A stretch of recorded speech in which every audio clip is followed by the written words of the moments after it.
So entrance లోనే మాకు writer Ganapati అని చెప్పారు. సో రైటర్ గణపతి అని ఎందుకు పేరు పెట్టారు? అక్కడ ఒక్కసారి చేతిని చూడండి, చేతిలో ఏముంది? అవును, పెన్ ఉంది. మహాభారతం రాసేటప్పుడు వ్యాస భగవానునికి చాలా ఫాస్ట్గా రాసేటువంటి ఒక వ్యక్తి అవసరం వచ్చాడు. అలాంటప్పుడు ముల్లోకాలు తిరిగాడు.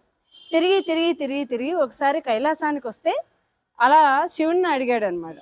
ఏంటి ఫాస్ట్గా రాసే వాళ్ళు ఒకరు కావాలి, ముల్లోకాలు తిరిగినా నాకు దొరకట్లేదు స్వామి, నువ్వే దీనికి పరిష్కారం చెప్పాలి అంటే, సరే సరే నా దగ్గర బాలగణేశుడు ఉన్నాడు మా అబ్బాయి, ఆయన చాలా ఫాస్ట్గా రాస్తాడు.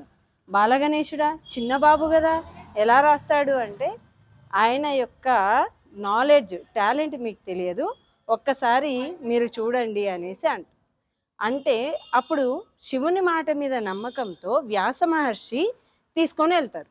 ఆయన చెప్తూ ఉంటే ఒకసారి అలా పెన్నులో ఇంక్ అయిపోతుంది అనమాట. అప్పట్లో సిరా వాడేవారు కదా, అయిపోతుంది. అప్పుడు దంతాన్ని ఇడ్చి అలా రాస్తూ ఉండిపోయాడు.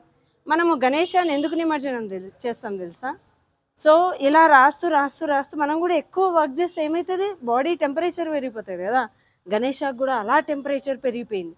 పెరిగిపోతే ఏమైంది, అప్పుడు వ్యాస మహర్షి మళ్ళీ కళ్ళు తెరిచి చూసేవరకు గణేష ఫుల్ టెంపరేచర్లో ఆగకుండా రాస్తూ ఉన్నాడు ఆయన చెప్తున్నవి. సో ఈయన ఎట్లా కూల్ చేయాలని చెప్పి పక్కనే ఉన్న నదిలో గణేశాన్ని కూర్చోబెట్టి అలా స్నానం చేయించారనమాట. అది నిమజ్జనమైంది. ఇప్పటి వరకు అసలు ఎవరికి తెలియని విషయాన్ని చాలా క్లియర్ గా చెప్పారండి. థ్యాంక్ యూ సో మచ్ సౌజన్య గారు.